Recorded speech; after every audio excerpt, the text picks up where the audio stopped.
Captain Jake Morrison pressed his hand against the cold metal wall of the bridge. Through the large window, Earth looked smaller than ever before. The blue and green planet that had been home to billions of humans was now just a dot in the darkness of space. Around him, his crew worked quietly at their stations. No one spoke much these days. The UES Horizon was one of 200 ships leaving Earth forever. Jake had commanded this vessel for 8 years, but today felt different.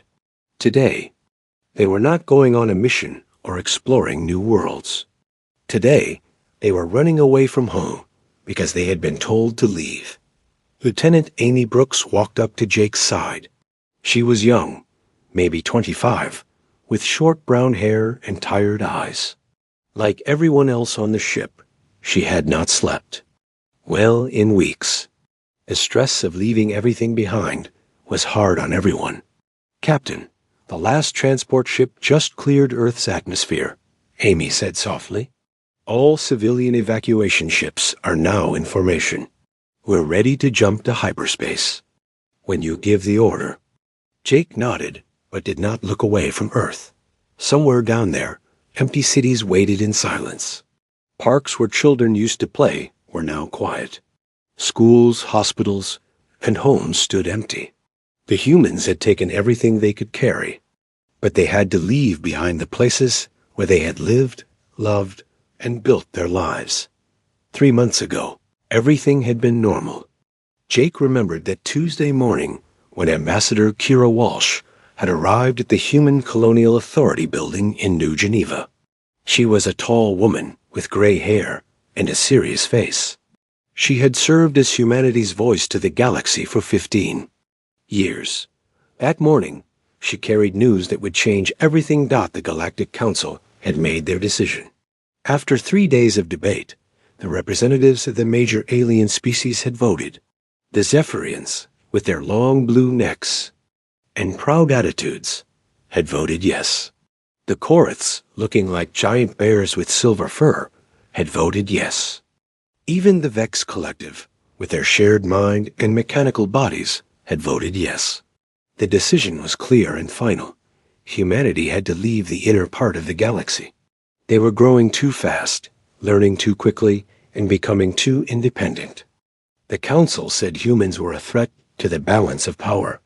They had to be moved to the outer edge of the galaxy, far away from the important worlds and trade routes. Jake had been in Admiral Lisa Carter's office when Ambassador Walsh delivered the news. The Admiral was a small woman, but she commanded respect from everyone who met her. She had fought in 3 wars and negotiated 5 peace treaties. Jake had never seen her look so tired. "They didn't even let us speak," Ambassador Walsh had said, her voice shaking with anger. 50 years of partnership, and they treated us like children being sent to their room. No discussion, no negotiation, no chance to defend ourselves. Admiral Carter had listened in silence. When the ambassador finished, the Admiral asked only one question. "How long do we have?" 6 months, Walsh replied. "They're being generous," they said. "Most species get 30 days. Jake remembered how quiet the room had become. Outside the window, he could see humans and aliens working together in the space station's docking bay. Engineers from 3 different species were fixing a Korath cargo ship, while a human doctor treated a sick Zephyrian child. These people had no idea that their world was about to change forever. Admiral Carter had stood up and walked to her desk. "Send a message to all human colonies and stations," she said calmly. "Tell them to begin immediate evacuation procedures. We will be gone in 6 months." "Admiral," Ambassador Walsh had said, "maybe we should try to fight this decision. We have friends in the Council. The Altarians might support us, and some of the smaller species owe us favors." But Admiral Carter shook her head. "No, if they want us gone, we'll go, but we'll go with our dignity intact." That had been 3 months ago. Since then, every human in the galaxy had been working day and night to pack up their lives. Families had to choose what to take and what to leave behind. Scientists had to copy their research and pack their equipment. Engineers had to shut down the systems they had built and maintained for decades. The aliens had expected humans to beg or fight. They thought there would be protests, angry speeches, or maybe even attacks on council ships. Instead, humans had simply said, "Fine, we'll go," and started packing. Director Ben Taylor of the Human Colonial Authority had sent only one message to the council. Jake had helped write it. The message was short and polite. Humanity accepts the council's decision. We will leave our territories within 6 months. We wish the galaxy peace and prosperity. The council members had been confused by the simple response. Some had expected threats. Others had prepared for long negotiations. None of them had expected humans to just agree and start leaving. Jake turned away from the window and looked at his crew. These people had worked with him for years. They had explored new worlds, fixed broken ships, and kept the peace between different species. Now they were leaving all of that behind because the galaxy had decided humans were too dangerous to keep around. "Captain," called out Sergeant Pete Johnson from the communications station, "I'm getting reports from all fleet commanders. Everyone is ready to leave." Jake walked over to his captain's chair and sat down. The leather was worn and comfortable. He had made many important decisions from this chair. Today would be the most important one of all. "Open a channel to all ships," Jake ordered. "Channel open, sir," Pete replied. Jake took a deep breath. "This is Captain Morrison to all vessels in the evacuation fleet. Today we leave Earth and the inner galaxy behind. We were not defeated in battle. We were not destroyed by war. We leave because we choose to keep our honor rather than stay where we are not wanted." He paused and looked around the bridge. His crew was listening carefully. "We go to build something new, something better.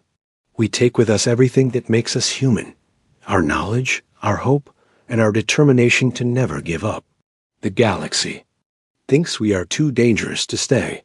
Let's prove them right." Jake closed the channel and turned to his navigation officer. "Set course for the Kepler system. Signal the fleet to prepare for hyperspace jump." "Course set, Captain," replied the officer. "All ships report ready for jump," added Pete. Jake looked one last time at Earth through the window, the planet where humans had first looked up at the stars and dreamed of traveling to them, the place where they had built their first rockets and taken their first steps into space. Now they were leaving it forever, not as conquerors or refugees, but as people who refused to stay where they were not respected. "Jump," Jake commanded. The stars stretched into lines of light as the human fleet entered hyperspace. Behind them, Earth continued to orbit the sun, empty and quiet. Ahead of them waited new worlds, new challenges, and new opportunities. The Galactic Council had thought they were solving a problem by sending humans away. They had no idea they were about to learn what happens when you lose the people who fix your problems, heal your sick, and keep your civilization running. But that lesson would come later. For now, humanity was heading toward their new home, carrying with them everything they needed to build a better future. No battle, no goodbye. Just the quiet determination of people who knew their worth, even when others did not. Counselor Vex stood in his office on the top floor of the council building, looking out at the busy space lanes above the planet Centaria. 6 months had passed since the humans left, and the galaxy was supposed to be running smoothly again. Instead, everything seemed to be falling apart. The Zephyrian counselor was tall and thin, with blue skin and a long neck that made him look down on most other species. His people had ruled this part of the galaxy for over 1,000 years. They were proud of their culture, their technology, and their wisdom. But today, Vex felt old and tired. A soft chime told him someone was at his door. "Come in," he called. Not turning away from the window. Trade, Minister Vex 9 entered the room.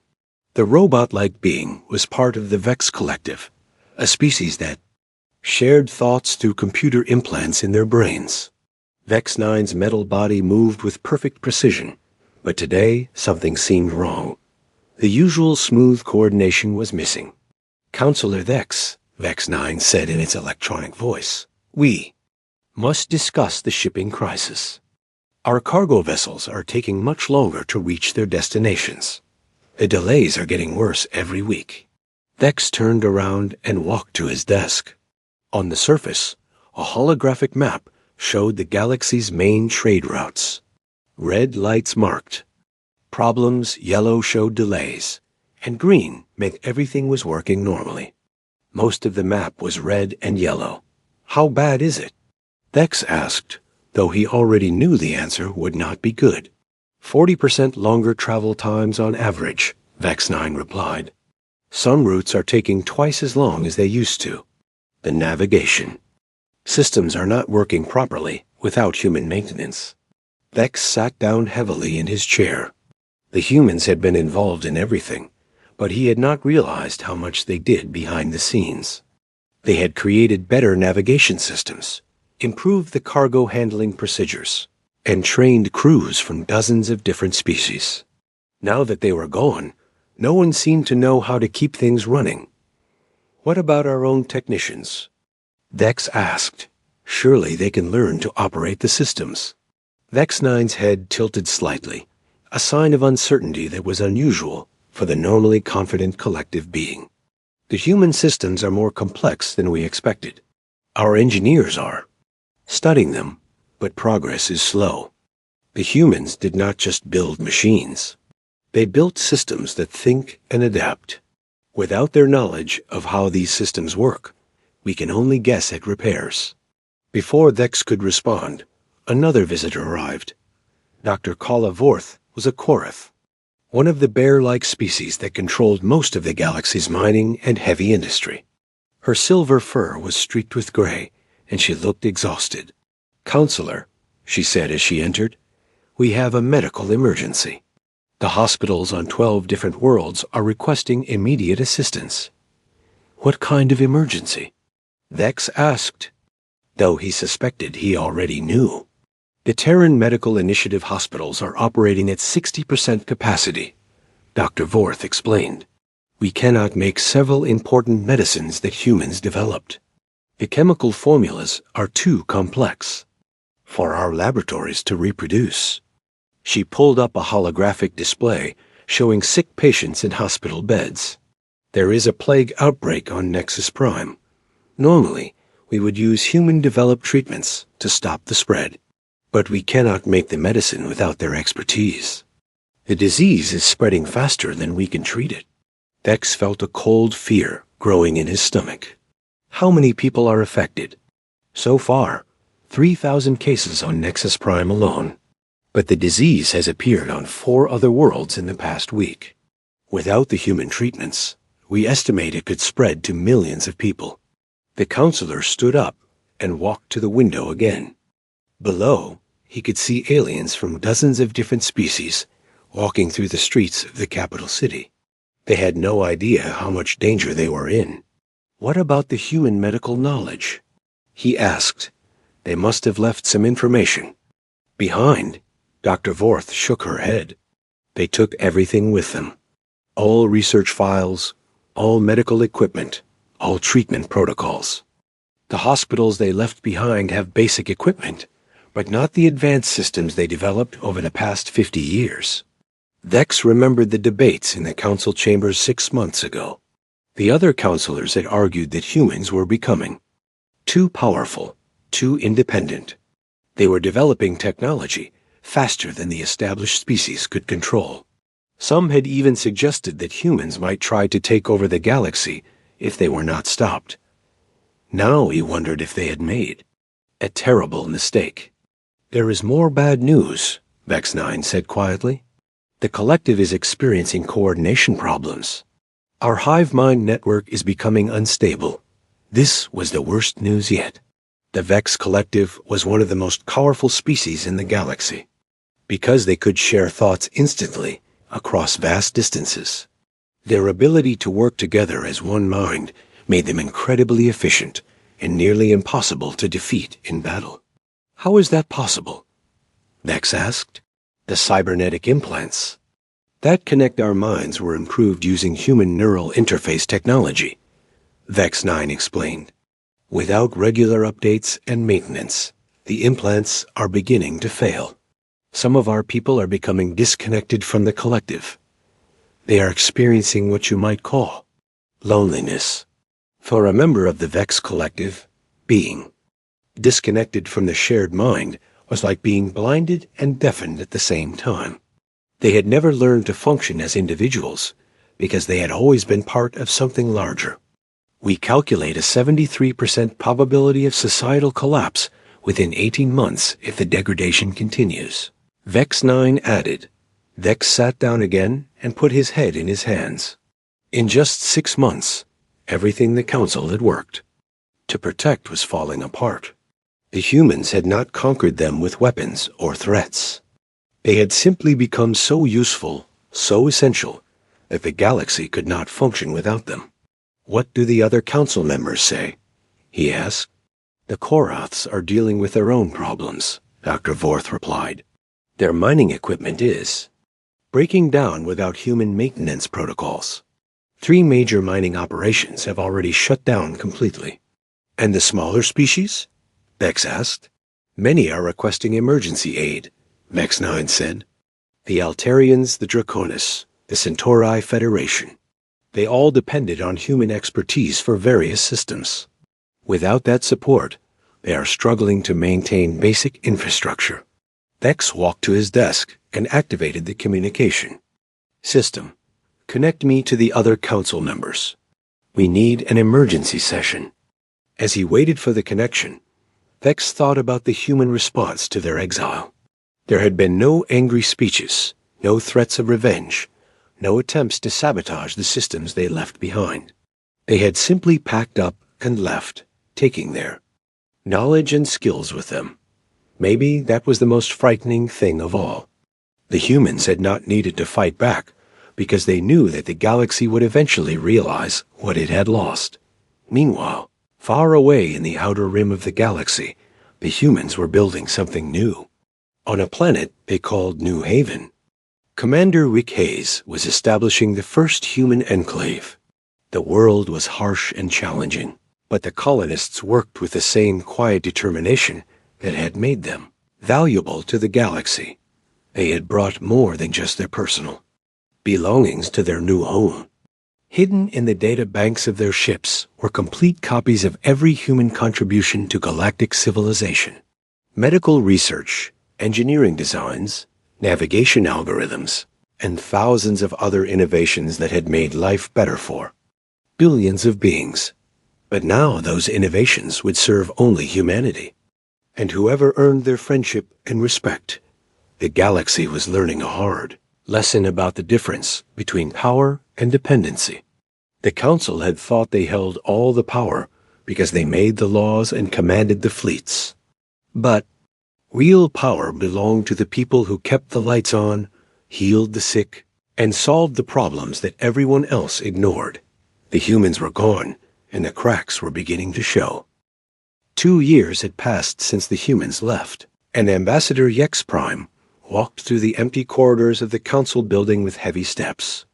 The mechanical being had once moved with perfect coordination, every action smooth and calculated. Now, small glitches made him stumble occasionally, and his thoughts sometimes scattered like leaves in the wind. The Vex Collective was dying. One mind at a time. Yex Prime entered the emergency council chamber, where the remaining leaders of the galaxy waited.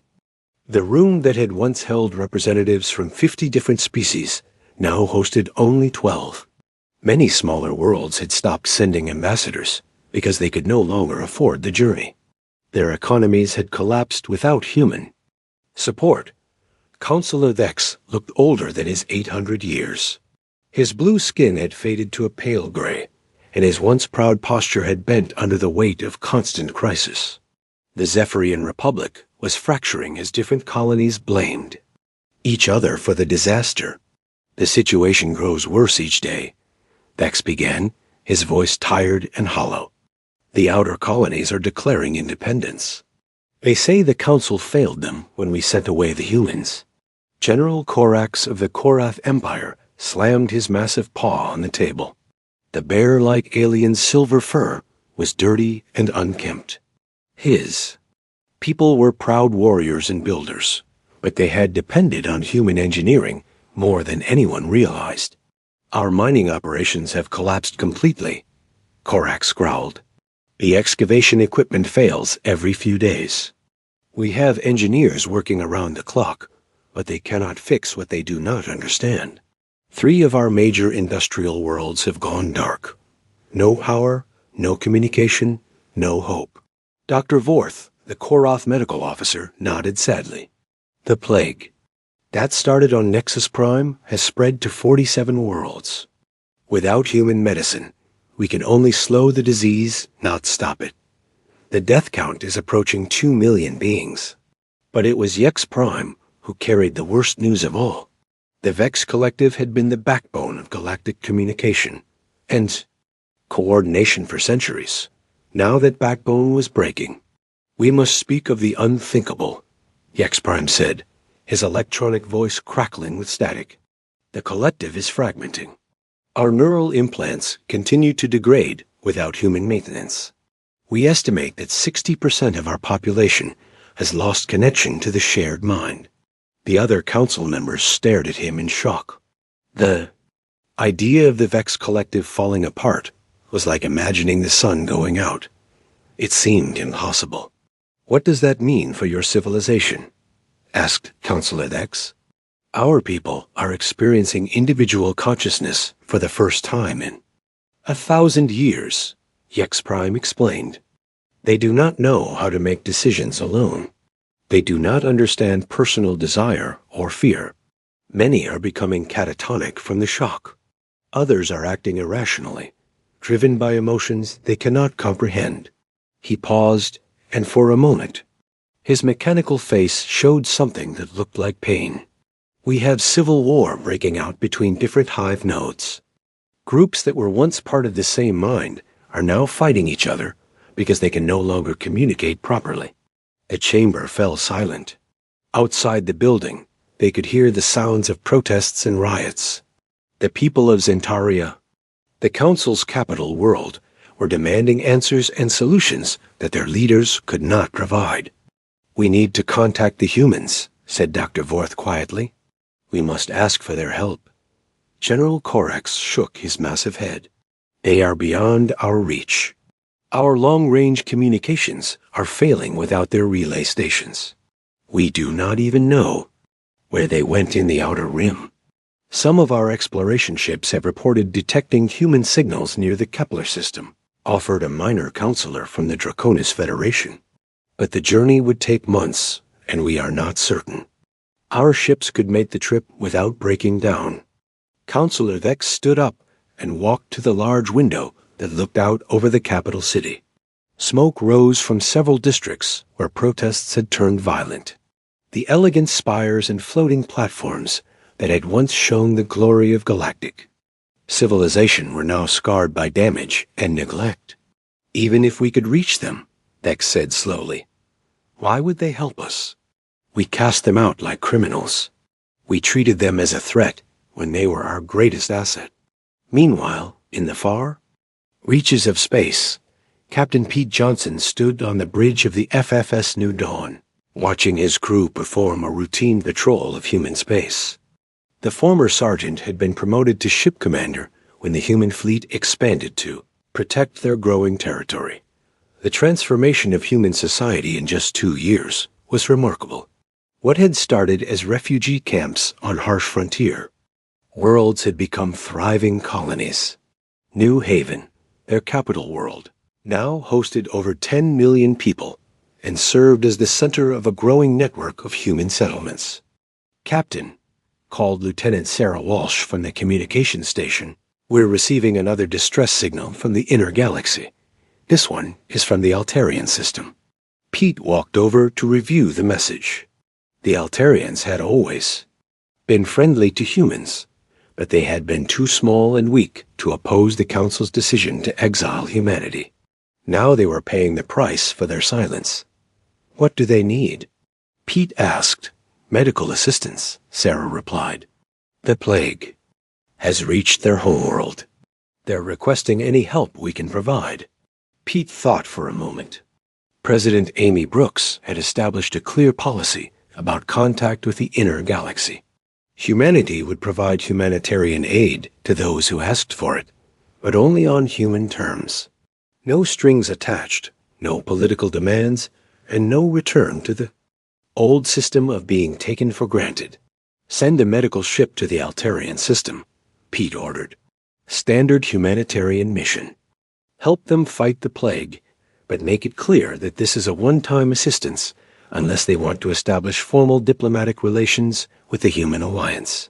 It was a pattern that had repeated dozens of times over the past year. Species that had once ignored or dismissed humanity were now desperate for their help. The humans responded with carefully measured assistance, never quite enough to solve the problems completely, but enough to show what they were capable of. On New Haven, Admiral Jake Morrison walked through the bustling streets of the colonial capital. The city had grown from nothing to a metropolis in just 2 years.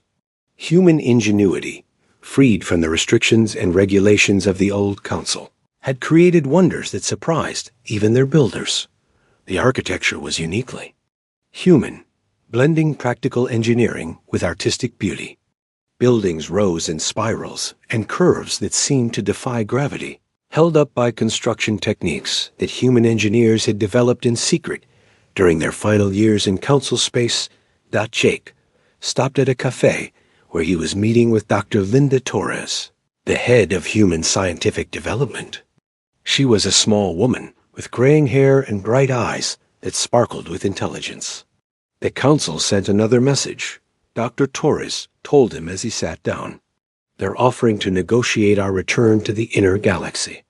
Jake laughed, but there was no humor in it. What are they offering?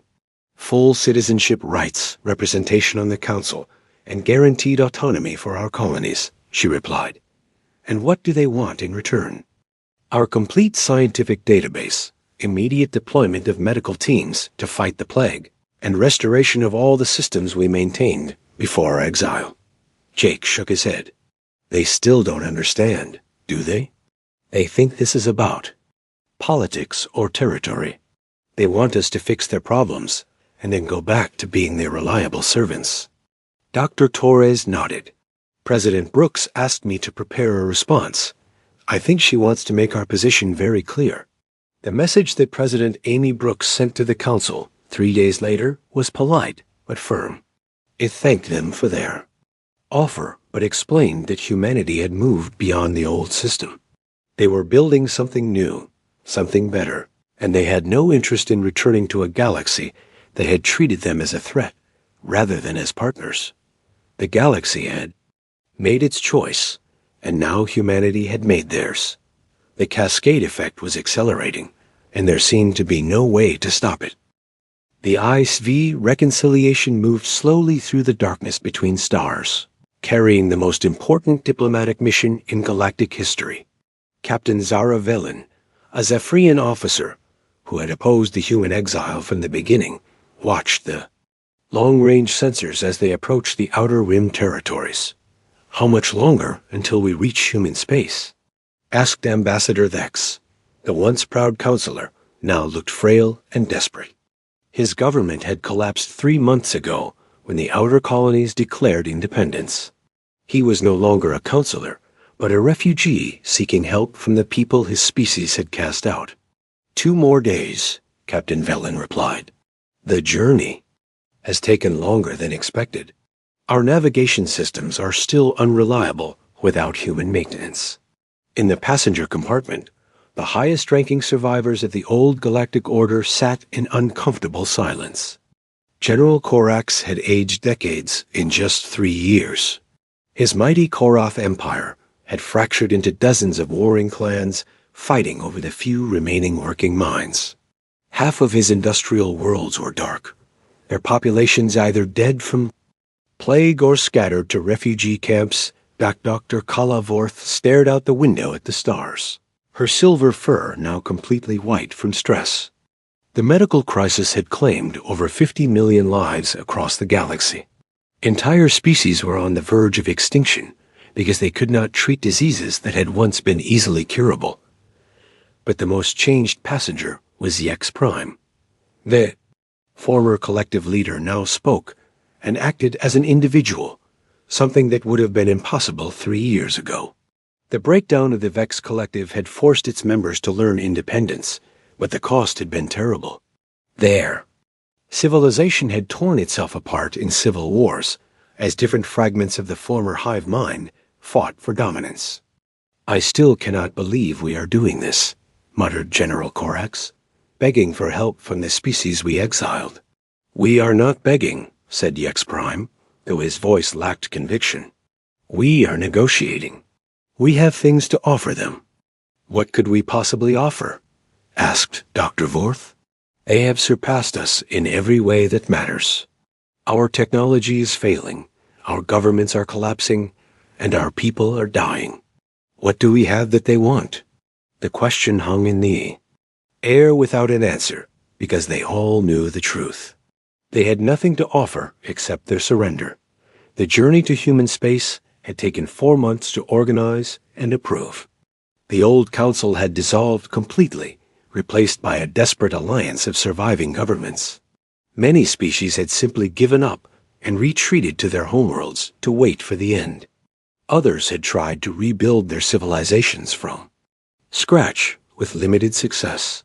The humans, meanwhile, had become legends. Stories filtered back to the inner galaxy about their thriving colonies, their advanced technology, and their growing alliance with species that the old council had ignored or dismissed. They had not just survived their exile. They had used it to become something greater than they had ever been before. When the reconciliation finally reached the border of human space, they were met by a fleet of ships unlike anything they had ever seen. The vessels were sleek and elegant, combining human engineering with design elements from dozens of different species. These were not the crude frontier ships the Council had expected to find. These were the vessels of a major galactic power. The lead ship identified itself as the FFS Liberty, commanded by Admiral Jake Morrison. The former captain had become one of the most respected leaders in human space, known for his fair treatment of both humans and aliens who sought to join their alliance. ISV Reconciliation, this is Admiral Morrison. Please state your business in Human Alliance territory. Captain Valen activated the communication system with shaking hands. Admiral Morrison, this is Captain Valen. We carry diplomatic representatives from the former Galactic Council. We request permission to approach New Haven to discuss terms for renewed cooperation between our peoples. There was a long pause before. Morrison's voice came back, calm and professional. Permission granted. You will be escorted to New Haven by 2 of our ships. Please follow their instructions exactly. Any deviation from the approved course will be considered a hostile act. The escort ships were smaller than the Liberty, but obviously more advanced than anything the old Council had built. Their crews were a mix of humans and aliens, working together with the kind of seamless cooperation that had once been humanity's greatest strength. As they approached New Haven, the delegation stared in amazement at what they saw. The planet that had been a harsh frontier world just 3 years ago was now the center of a bustling interstellar civilization. Orbital stations surrounded the world like jewels, and the traffic of merchant ships was heavier than most core worlds had ever seen. The capital city of New Geneva stretched across an entire continent, its gleaming towers reaching toward the sky.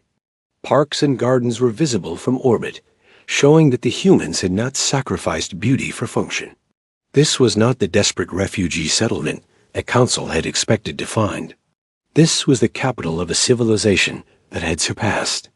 Its former masters. Ambassador Helen Parker met them at the spaceport. She was a tall woman with gray hair and intelligent eyes that missed nothing.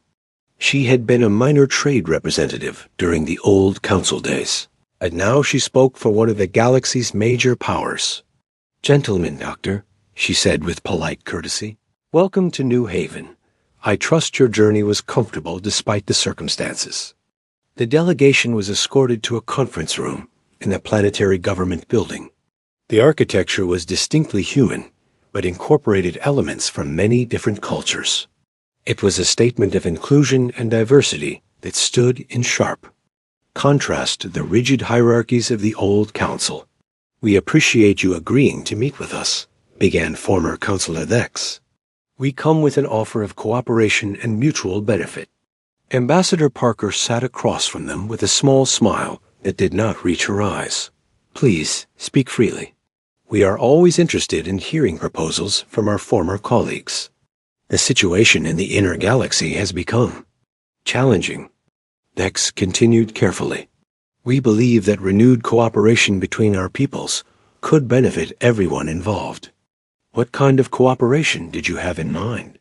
Parker asked. General Corax leaned forward eagerly. "Full restoration of human colonies in the inner galaxy. Complete citizenship rights for all humans.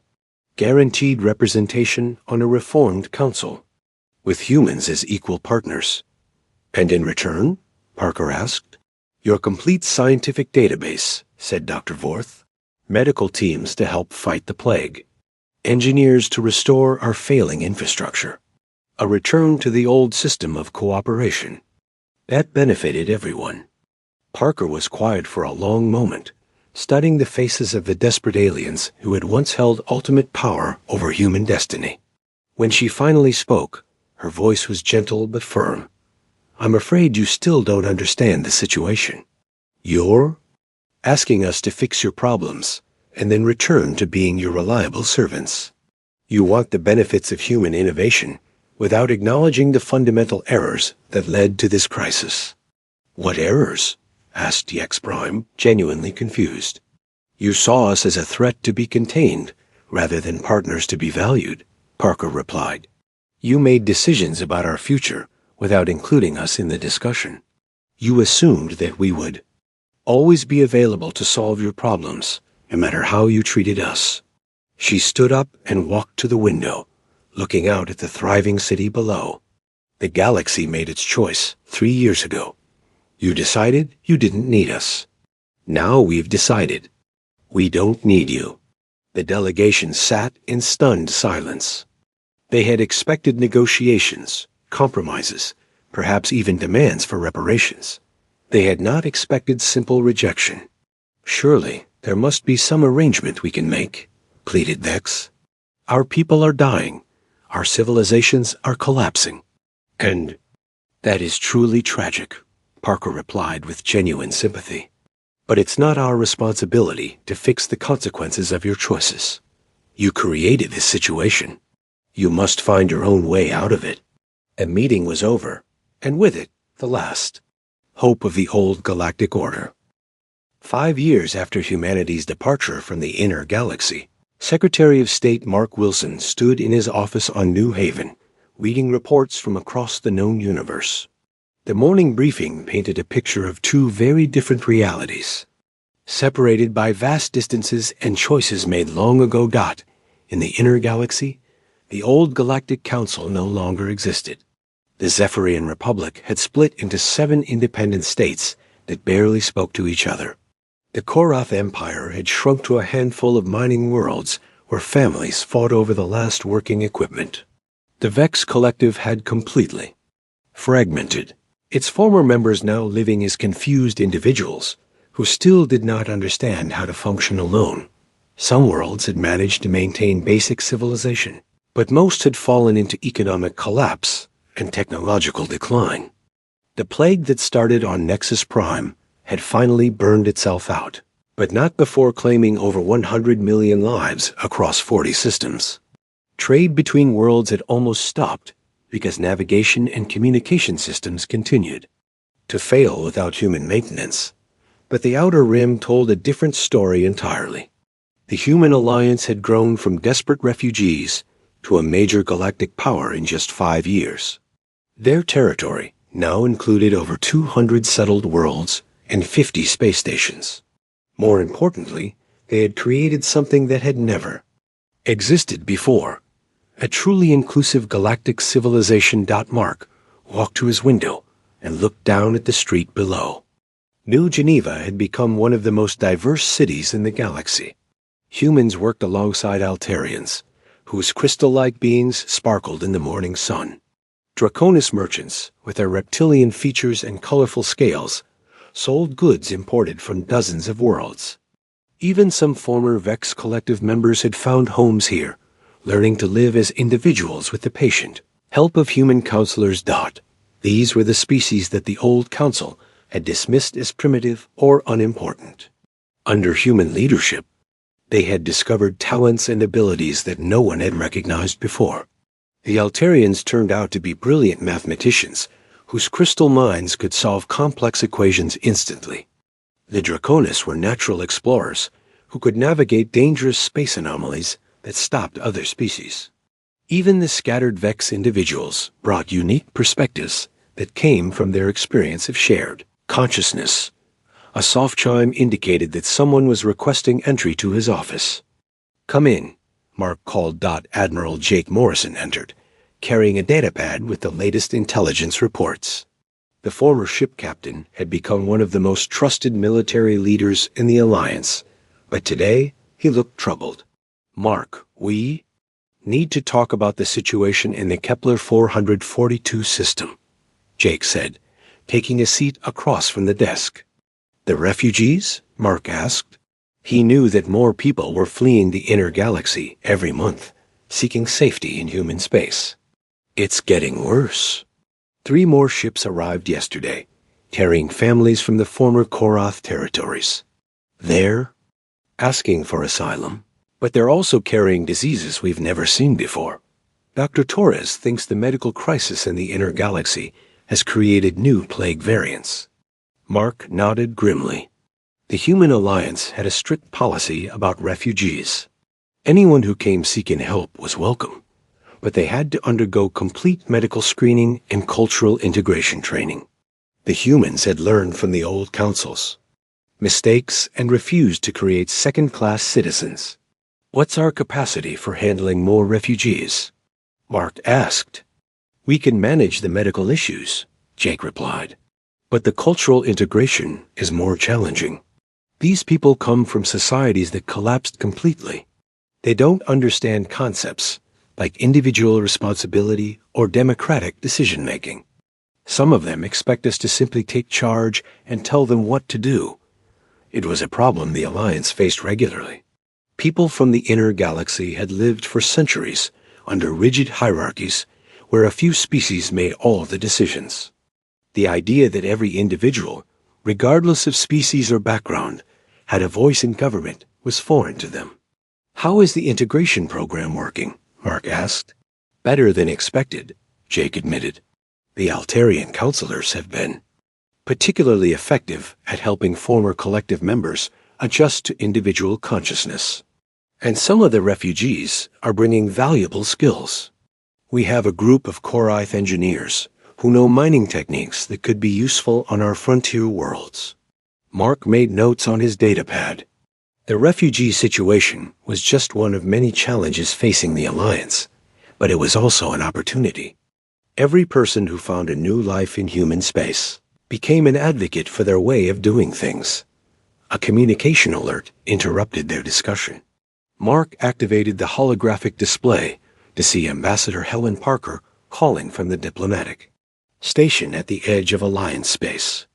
"Mark, Jake," she said, her face serious. "We have a situation developing. Long-range sensors are detecting a large convoy heading toward our border from the inner galaxy." "How large?" Jake asked, immediately shifting into military mode. 50 ships carrying approximately 500,000 beings. They're not military vessels, but they're too big to be a normal refugee group. We think it might be an entire planetary population." Mark leaned back in his chair, considering the implications. 500,000 refugees would strain their resources, but turning away an entire civilization would go against everything the Alliance stood for. "What's their status?" he asked. "They're requesting emergency asylum," Helen replied. The lead ship identified itself as carrying the survivors of the Draconis Prime colony. They say their world was abandoned after the government collapsed and basic services failed. Jake and Mark exchanged glances. Draconis Prime had been one of the more stable worlds in the inner galaxy. If it had fallen, then the situation was worse than their intelligence reports suggested. Grant them temporary sanctuary in the Kepler system, Mark decided, but full screening and integration protocols apply. No exceptions. Understood, Helen replied. There's something else you should know. The convoy is carrying a message from what remains of the old council leadership. They're asking for a formal meeting to discuss ... surrender terms. The word hung in the air like a heavy weight. Surrender. The proud species that had ruled the galaxy for thousands of years were ready to admit complete defeat. What kind of surrender are they proposing? Mark asked. Complete transfer of authority over the inner galaxy to the Human Alliance, Helen replied. They want us to take control of their remaining territories and restore order. Jake laughed, but there was no humor in it. They still don't understand. They think we want to rule them the way they ruled us. Mark stood up and walked to the window again, watching the diverse crowds in the street below. Children of different species played together in the parks, their parents working side by side in shops and offices. This was what the galaxy could become if people chose cooperation over domination. Send them our standard response, Mark told Helen. The Human Alliance has no interest in ruling over other species. We offer partnership to those who are willing to embrace our values of equality, cooperation, and mutual respect. But we will not become the new overlords of a failed system. Over the following months, the message became clear to anyone who was paying attention. The humans had not left the inner galaxy to punish their former oppressors. They had left to build something better. The Alliance continued to grow, welcoming refugees and voluntary partners while maintaining strict standards for membership. Council worlds were free to rebuild their civilizations however they chose. Some managed to create stable governments, and even requested trade agreements with the Alliance. Others continued to decline, trapped by their inability to change old ways of thinking. But in the Outer Rim, something unprecedented was taking shape. For the first time in galactic history, a civilization existed where strength came not from military might or political dominance, but from the simple recognition that every being deserved dignity and respect. The galaxy had learned that some victories are won not through conquest, but through the quiet determination to build something worthwhile, while others cling to the ruins of their pride. The Human Alliance stood as proof that the greatest power was not the ability to control others, but the wisdom to create a society where everyone could thrive. The old order had fallen, and in its place grew something that offered hope for a better future among the stars.